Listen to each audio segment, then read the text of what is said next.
Hi, I'm Alex Marlow, Editor-in-Chief of Breitbart News, and thanks for joining me wherever you may be. We're going to be broadcasting this across all of our platforms, on our front page, on our Facebook page, on our Instagram, and on our SiriusXM platform with Breitbart News Daily, on the Patriot Channel number 125, so all of you listening wherever you are or watching.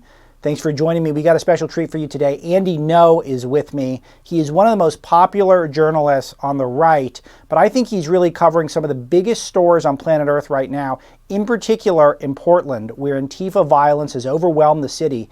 And if we don't pay closer attention to what's going on there, I honestly believe this could be the future of what happens in major American metropolitan areas. And you're seeing some of these signs replicate throughout the country. It's a very scary thing. Andy's on the cutting edge of this, and has one of my favorite attributes. He's incredibly brave, which is one of the rarest of good traits. Andy, it's great to be with you today. And of course, you've got a brand new book out, Unmasked, Inside Antifa's Radical Plan to Destroy Democracy. I've been through a lot of it. It's harrowing. It's occasionally funny. I'm sure someone else has mentioned that in the past. It's amazingly amusing from time to time. But it's really essential reading at this point, and I want to talk to you all about it. Thank you. Thanks for having me on, Alex. So let's start with your background and how you got turned on to this particular beat, where you became the authority on Antifa violence, particularly in Portland. Give me the origin story. So back in 2016, I was a student journalist at Portland State University, and I was given an assignment to cover the protests that erupted after the surprise win of Donald Trump in November 2016. And that night was the first time I came face to face with these marauding gangs of people dressed in the black uniforms who were carrying melee weapons and breaking into buildings and starting fires. So Portland had 3 days of riots that by people who could not accept the election results. And I later learned that this was Antifa. And instead of being a one-off thing, the political violence became routine and banal in Portland. For the next 4 years, it continued to escalate. Portland became this epicenter of American Antifa. And I didn't set out to want to cover them in particular, but what I was seeing by the local press and the national press from 2016 onwards was they were essentially repeating the same Antifa propaganda talking points, that these are merely anti-fascists who are opposing ascendant fascism in America, that they're mobilizing to oppose white supremacy and neo-Nazis. Now, that may be part of what they do, but what I saw was also a lot of indiscriminate violence against anybody who dared to wave an American flag or wear a MAGA hat. And the fact that the political violence was being celebrated was deeply disturbing to me as the child of refugees from Vietnam who sought asylum in America because they escaped political violence. So to see that celebrated in our papers of record, I felt so sick by that. But unfortunately, all of my warnings and the various writings and reports that I was doing were not heeded. In 2019, this story kind of sucked me into it in that in the process of covering a riot by Antifa in Portland in the summer of 2019, they had targeted me, singled me out to beat me, and I was hospitalized because of that.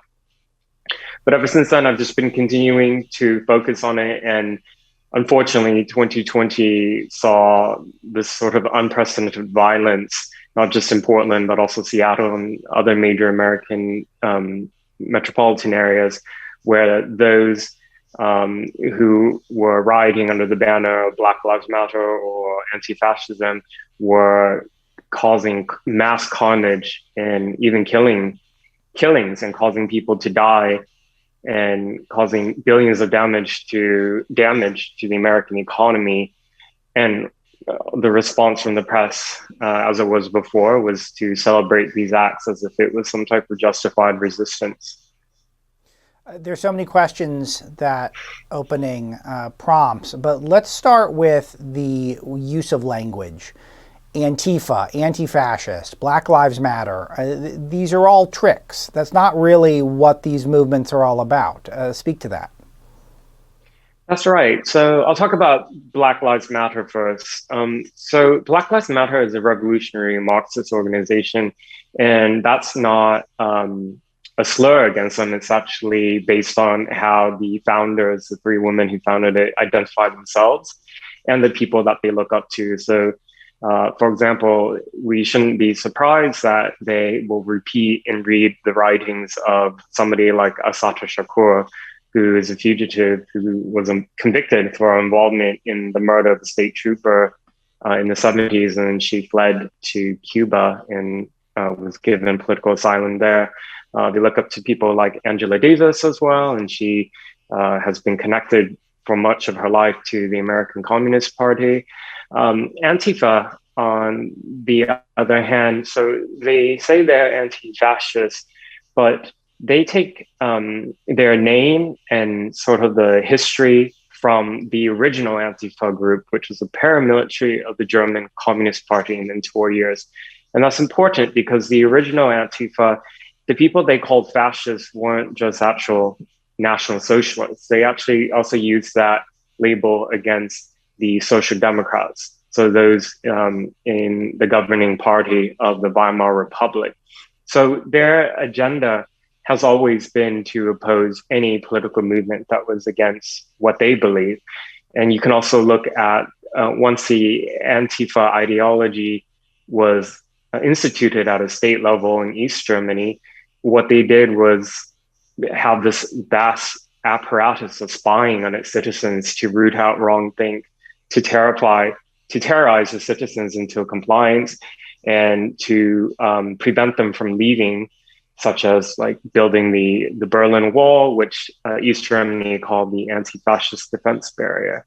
So going back, to even to the last century, these names and labels that the left use that sound very benign or noble, anti-fascism, anti-racism, social justice, Black Lives Matter, it's all a farce.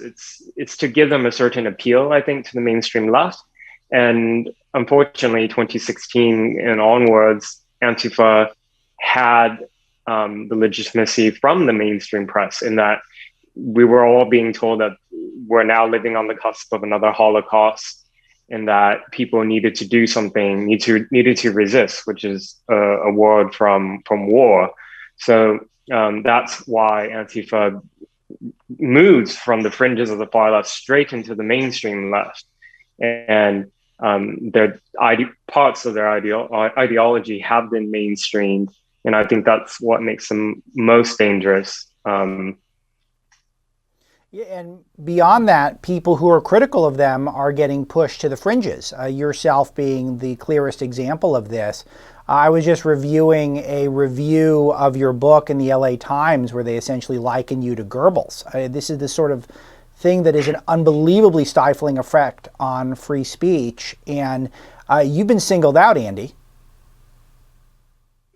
That's right. So this review in the LA Times that just came out said that I would make Herr Goebbels proud. I've been called a Nazi propagandist a lot by my detractors, many of them who are supposed to be colleagues in the industry of journalism. But I write about this in the book. The issue, the one reason that makes Antifa empowered is the whitewashing that they get from fellow travelers and sympathizers who do work in mainstream media and legacy media, to the point where they're gaslighting all of us into thinking like Antifa is not organized in any significant way, that it's just an ideology of anti-fascism, when we've had now months and months throughout 2020 of video footage, first-hand video footage of them setting fires to buildings where people were inside, bringing guns to their events, bringing knives, actually killing people, seizing territory and claiming it to be sovereign from the United States. They did all of this. I documented in the book. I was on the ground. That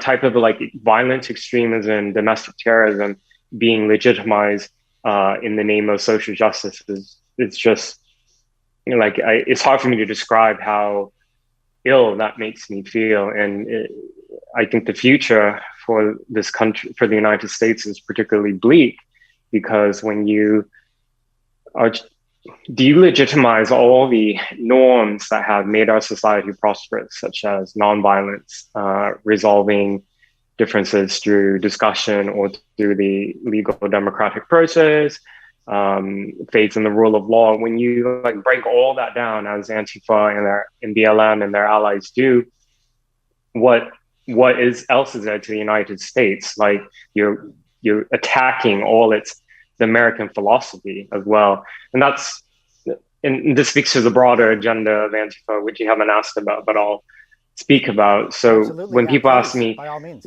what do Antifa really want? What's the point of them doing this type of wanton violence? Well, the goal is ultimately to abolish nation states, but they view the United States in particular as the principal enemy. They view the US as an imperialistic fascist state because because of its rule of law, property rights, all of that they view as intrinsically linked with white supremacy and fascism. So their ideal of how humanity should be organized are into these anarchist communist communes, as they done like when they took territory in Seattle last year, that Chaz, that autonomous zone. Right. But as I witnessed, and others unfortunately have felt, these areas devolve immediately into shootings, murders, attempted rapes. People were terrorized. Like the territory that they took in Chaz, for example, this was a really densely populated area near downtown in Seattle. So they essentially created a hostage situation affecting thousands and thousands of people. And the response from the mayor at that time was that this was not a lawless zone, that it was just a collective outpouring of grief, and that then infamously she went on CNN to say that it could be a summer of love. This is, again, so important. Andy No is with me. Unmasked, Inside Antifa's Radical Plan to Destroy Democracy is the new book. And this is the question I want to ask you above all others. I'm obsessed with this notion that in the Pacific Northwest, specifically Portland, but also Seattle, the thing that I'm most concerned with about all this is not that there aren't radical movements and violent movements. Those are problems, very big problems. I'm concerned that the legitimately elected governments in those areas saw what was happening in places like the Chaz, and they said, we understand your grievances, we feel your pain, and we think it's legitimate. Maybe we don't 100% agree with the way you're doing things, but we think that this is, to a degree, what you're doing rooted in something legitimate. That to me is so unbelievably frightening, Andy. Have you thought of it that way? Do you agree with me? Absolutely. So when people ask, like, how were Antifa able to riot for 120 days straight in Portland? How were they actually able to take over 6 blocks of territory in Seattle? Well, those on city council and the mayors of these areas actually expressed open support for what these people were doing. They actually believe that these extremists were doing it in the name of racial justice, and therefore any means necessary was justified. And like it's hard to overstate what was happening on the ground. Like we had a lot of parachute journalists coming in from DC or New York, but they didn't really have their thumb on the finger on the situation. And so, like, for example, in Portland in July, there was an attempt by Antifa to burn down the federal courthouse. So I think you can draw a lot of analogies to what happened on the 6th of January, because that was so unequivocally condemned, universally condemned. But all those actions that occurred that day and worse and more occurred in my home city of Portland against federal property. And at that time, those who allowed us now were silent, or at worst, even cheering on what was happening. So these people were bringing in power tools to try to cut down the barriers so they can go and set the building on fire. They had attempted to barricade the officers inside and set the exterior on fire. They brought along homemade explosives. They were throwing things, projectiles that looked relatively innocuous to the camera. Like they had slingshots and like water bottles, but these water bottles were frozen solid. They were throwing canned food as well. So the local press was just reporting, oh, people are just throwing food and water, and it made it sound like, it was like a mostly peaceful protest when they were causing really severe injuries to law enforcement. And then later on, as the riots became more sophisticated and more entrenched, and I write about this in the book, they started to have really large sources of funding, hundreds of thousands of dollars that supplied not just the basics like food and accommodation and travel, but things like riot gear, weapons, bail fund money, legal aid money. So when you have that on top of a mayor and a city council that's giving rhetorical support for them, and a district attorney who's dropping all charges of the rioters who get arrested, it just kept going. It was a revolving door. And unfortunately, as I was warning, it led to them feeling empowered to kill somebody. They ended up hunting down and shooting a Trump supporter in downtown Portland. And that person, Michael Rhino, right in the book, he left behind a sort of manifesto on his Instagram. And his quote was, "I'm 100% Antifa."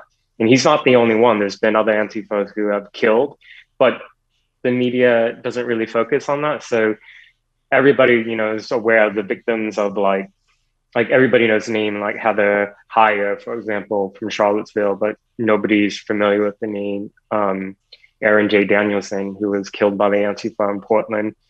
They're not aware that in 2019, an Antifa member took a rifle and homemade IEDs and firebombed the ICE facility in Tacoma, Washington, before getting himself shot and killed. And there are many others as well. So it's just, we have a whole media class that is not just letting down the public, it's like actively giving them misinformation or disinformation. Do you know who's funding them? Do you know where the funding sources are? Are they pretty well hidden? I do. I write about this in the book. So there's lots of conspiracies about like rich millionaires and billionaires. I actually haven't been able to find evidence of that, and it's much more simple. The real sources of funding, because it's actually done out in the open. So they create these sort of front groups, ad hoc groups that are anonymously run, and then they open up accounts on Cash App and Venmo and GoFundMe. And then these links and usernames get disseminated in their really wide networks shared around the world. And so through small donor amounts, like anything from $20 to $100, a few $100, they collectively will raise millions, literally. Wow. So, and like I said, it covered everything they needed and more. The Minnesota Freedom Fund fundraised on a very similar model as well. They did crowdfunding, and then that got picked up and supported by celebrities and those who worked on the Biden presidential campaign staff, and also our current vice president, who was promoting these links. And they raised $35 million. So not only were all the accused rioters in Minnesota bailed out last year, those getting bailed out also included those charged with attempted murder, rape, etc. So, I mean, it's a mockery of the criminal justice system, but they're very effective at organizing, and their networks are vast and expansive, and people kind of underestimate how organized they are.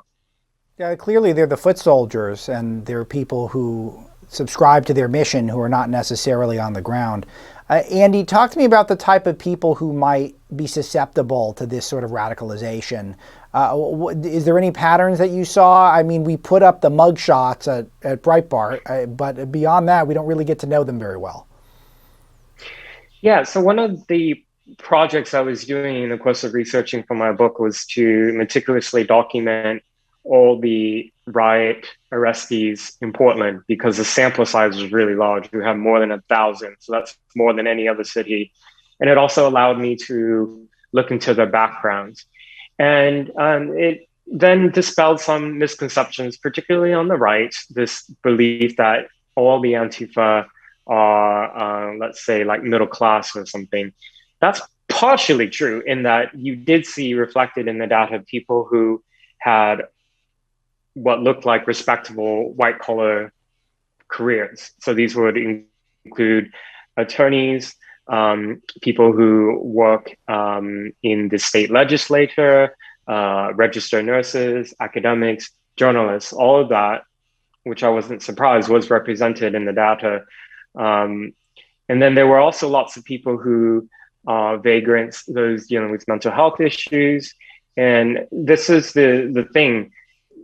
Part of what was drawing a lot of people to the riots was that the mutual aid, which on the outside looked very innocuous in that they had, for example, they were giving out tents and food and water and whatever you needed and medical supplies.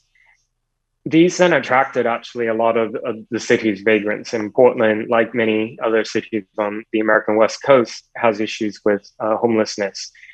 And these homeless people then show up, get radicalized.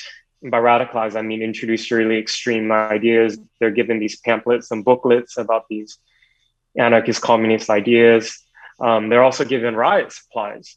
So what I saw on the ground was some people dressed in black bloc. At the height of the riots in Portland, they were handing out these modified firework mortar explosives like candy. And they weren't giving it to other people like dressed in a black bloc. They were specifically going, let's say, to youth, Black youth, homeless people who I assume are homeless, and others, to tell them, hey, light this, throw this at the courthouse. And then a few of them have been arrested and federally charged for their alleged actions. So we don't then, the real person who's sort of facilitating it doesn't get responsible identified. But that, again, my point is Antifa has widespread appeal. And so it does include people who are vulnerable in our communities, who are used as fodder.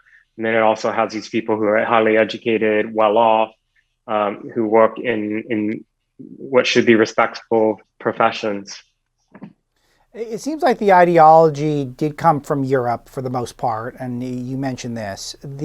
How, why, how did it jump across the pond, and specifically to the Pacific Northwest, where you called home for a long time? Yeah, so the American Antifa origin stories take place in Europe. So all Antifa trace their origin to the original paramilitary Antifa group of the German Communist Party. But then after that, there were some really far less radical movements that developed in Germany in the 60s and 70s, as they did also in America, carrying out terrorist attacks and all that. At some point, the punk subculture in Britain started really embracing anarchist ideology. And then, see, part of the appeal of Antifa is that they latch onto certain kernels of truth and that's what, when people hear the message, they recognize some truth in it. For example, so in Britain, in the 80s, that the punk rock scene at that time in Britain had issues with the far right and racism and far right skinheads and all that. So there was this counter movement on the far left in the punk scene that was, they called themselves anti-racist, anti-fascist. And they started developing their own literature then, disseminating it. Pretty radical, extreme stuff. That English language stuff eventually made its way to the punk subculture in the United States, and it just grew from there. So Antifa today, if you look into their culture, it still is a lot of this punk aspect to it, but it's expanded a lot. And the American Antifa is different from its cousins in Europe and in Britain, in that now there's a much more strong cross-pollination with these vogue critical theories, ideas from academia, like intersectionality and all that. So the class consciousness of like the original Antifa is much subdued. Instead, it's much more about intersectional things like race and transgenderism or gender or sexual orientation and all that.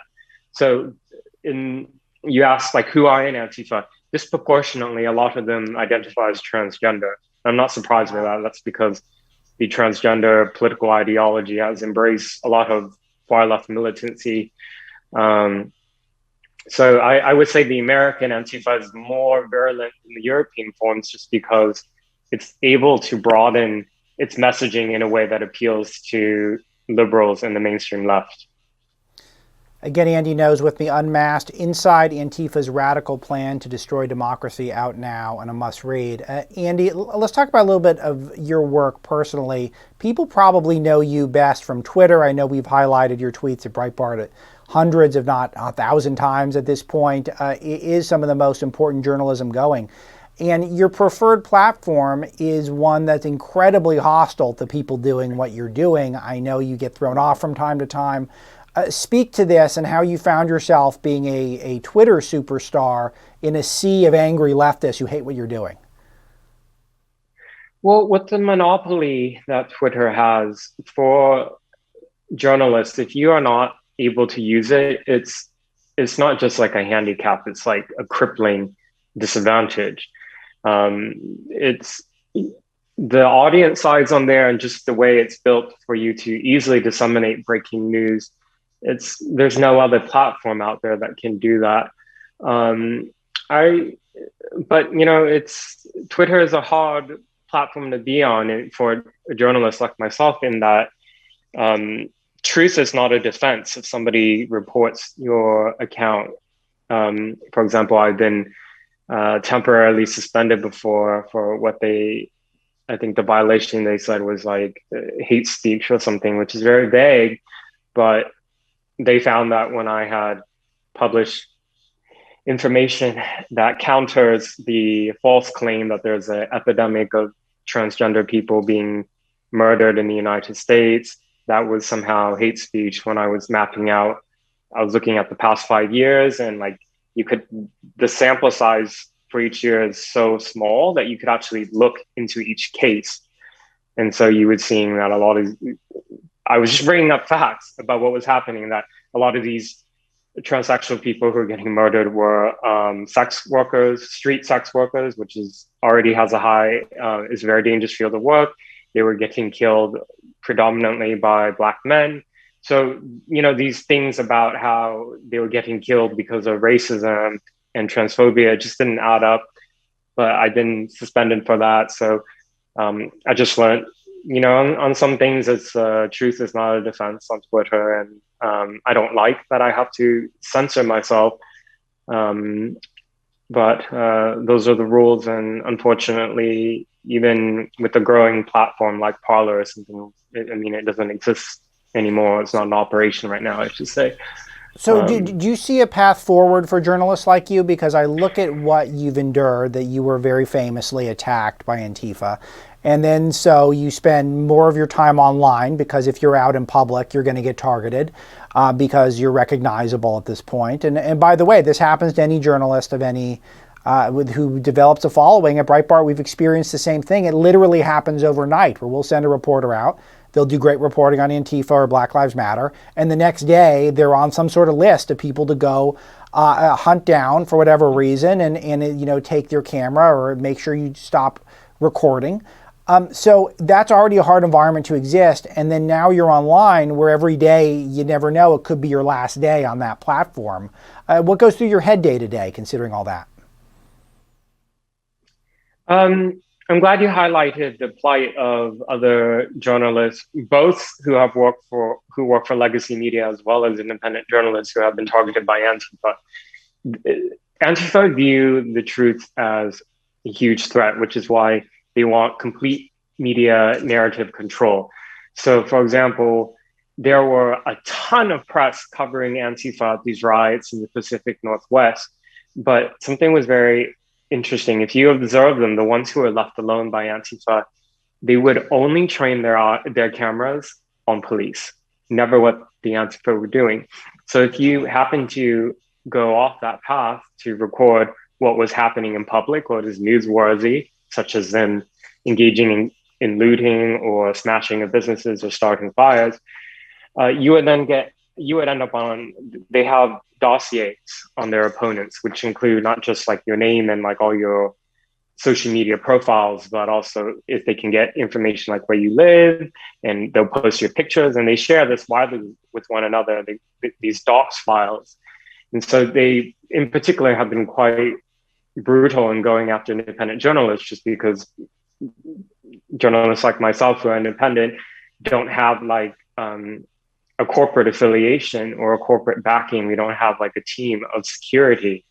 So unfortunately, these are the people who normally get out the best footage up close about what they're doing. And then Antifa's response is to either assault them or steal their equipment, or what they sometimes will do is they go using their bodies or their umbrellas to follow you around and to block you from being able to see what's happening.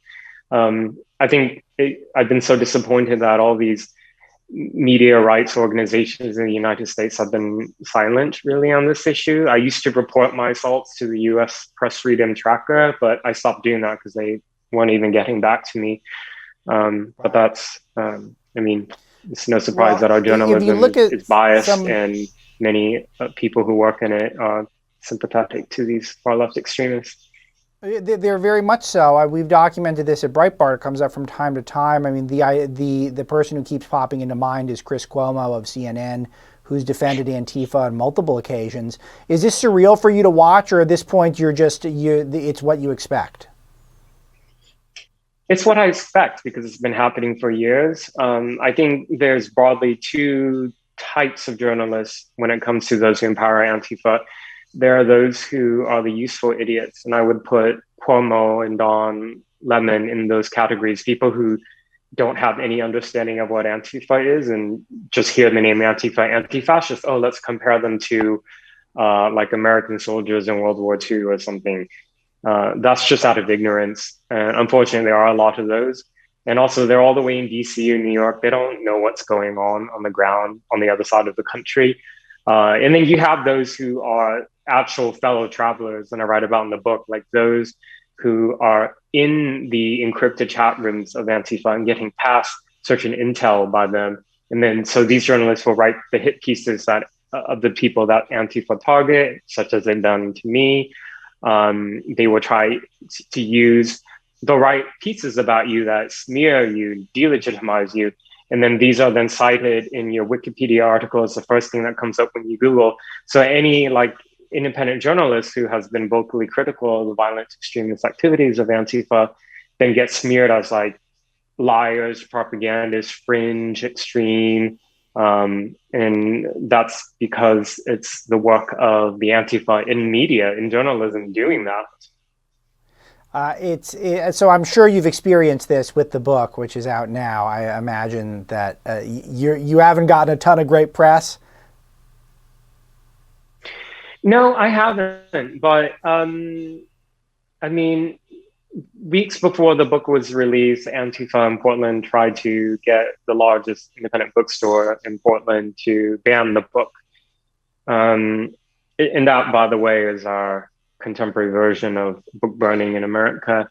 Certainly. House Book gave in halfway. They promised to not sell the book on its shelves or to have it stocked physically in stores, but that it would still be available on the online catalog. But that wasn't good enough for Antifa, so they protested for 6 days. It became a little bit violent. At this point now, I've had years of media smears against me. I have a platform to like push out. You know, I'm getting interviewed by you. I have a large audience on Twitter. I can defend myself. Who I really feel for are those who I've seen Antifa have destroyed their lives or their businesses or assaulted them, and they have like no voice anywhere. Like the media won't highlight the stories. They can go to police, as I've done. Police do nothing, and they just suffer in silence. Andy Ngo again is with me. Unmasked, out now, inside Antifa's radical plan to destroy democracy. He does important work, and he deserves your support. Andy, just got a couple of more questions. The administration changed over, to the Democrats now. A lot of Antifa's legitimacy or perceived legitimacy, I think, was probably tied to the bad orange man who was formerly in the White House. So he's not there anymore. How does this bode for Antifa?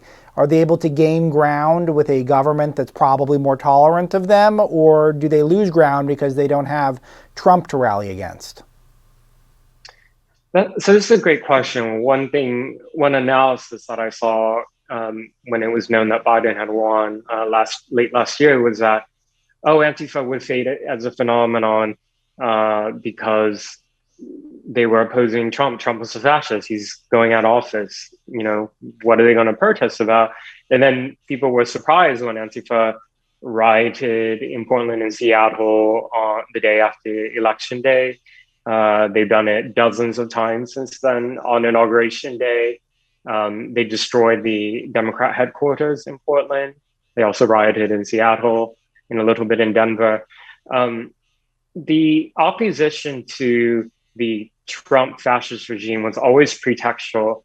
Their enemy is the United States, the republic itself. Trump was just a convenient thing to latch onto because their fellow useful idiots in the chattering classes were blaming Trump and saying that we are on the cusp of another Holocaust. With that out of the way, Antifa now have had 4 years of building up an apparatus to continue their campaign of terror in America. So I think it doesn't really matter, even if Democrat elected officials wise up now. And you can see a bit of that, for example, in Portland. Ted Wheeler has been literally chased out of his home. He's fled where he was living because the rioters were coming to his place and trying to set the exterior of his condo on fire and was breaking in. So he fled. He's been assaulted at restaurants. The mayor of Seattle, who coddled the Antifa there, they've showed up outside her home. She's announced she's not running for re-election. So these issues, this monster that they've been nurturing, coddling, feeding, it's grown so big now, they have no control of it. And I don't think they ever had control of it. But now we see exactly, who they're, I guess you could say, turning on. Their actions are exactly the same now as it was months before. They're rioting the same. They're targeting small businesses. They're trying to push the city sort of over a point of return after COVID. The devastation in Portland. So Forbes recently published an essay by somebody who's wondering if Portland will be able to recover. And in my opinion, I don't really think it can. If you go to downtown, it really is a husk of itself. It's a first world slum. So you have months and months of rioting on top of the economic devastation from COVID and recurring violence against businesses and their properties. So Antifa want to destabilize local areas. They want to create failed states because then when that power vacuum, they can move in. But they say they want to create a world essentially without rules, but they are the most brutal enforcers of rules that you can be killed based on having the wrong views. Yeah, and this is something that I learned during my time at Berkeley and continued with my studies of the left throughout my adult life. You can never give them enough. And if you think you can appease them by making concessions, you're wrong. They'll never be satisfied. So it remains to be seen, but they certainly will keep moving. Andy, contrast to me the way the United States government now focuses primarily on white supremacy as the biggest domestic terror threat. And contrast that with the threat of Antifa or some of the radical elements of Black Lives Matter. In your view, I think I know which side you're going to come down on here, but could you give us some context? Yeah, so it's become a mantra in the media about the threat of white supremacy in the far right in America. They have myopically focused on that and exaggerated its threat to the detriment of public safety, in that it's allowed politicians to turn a blind eye to far left extremism that has a history in America, by the way, and a lot of young people around my age aren't aware that in the 60s, 70s, and 80s that there were far-left terrorist groups in the United States who launched bombings and killings and kidnappings and robberies. They aren't even aware of that. So we have a history of far-left terrorism in the US. And like recently, the New York Times published a story where it was, they had some insider sources, I believe it's unnamed, that said that Trump's insistent on focusing on Antifa and imagined threats from the far left embolden and empower the far right. I think I'm not here to say that there's no far right violence or no threat of the far right. My threat is to say there is also a threat from the far left. And why are we treating this as like some type of zero-sum game? If there aren't enough resources to address extremisms in America, that should be the point of discussion, not let's shift the focus from one and then to the other and then just allow one to continue to grow. I think, like, I don't see how you can talk about the events of the 6th of January being as bad as like Pearl Harbor or 9/11 when ignoring all those same actions that were occurring in other parts of America for much longer. So this is kind of like a whataboutism that I hear a lot. And yeah. It's a great way of putting it. I was thinking it's very easy for me to disavow the storming of the Capitol. I can do that very easily and think that more time should be dedicated towards Antifa and the radicals and Black Lives Matter. Yet on CNN, for example, it doesn't seem like that's the case. It seemed like you can only focus on the people who stormed the Capitol, no one else. And that's just not right, and it's just not helping the Republic. But Andy, you know this issue better than anyone. Do you see any solutions? Do you see any path forward for people who would like for Antifa to be shut down or stopped and lose territory? What do you do? Where do you begin? Well, I think the present and the future is bleak because, as I said a moment ago, the variables that allowed Antifa to grow and to become entrenched are still there. I think what it will take to break up these networks is not just enforcement of law, that's a given, but the issue we're dealing with right now is a lack of political will. And as long as the mainstream left still believe that Antifa are actually anti-fascists, that BLM are racial justice activists, they're not going to have the political will to delegitimize these extremist ideologies, which in their own literature and according to their own statements calls for the destruction of the US and its founding ideals.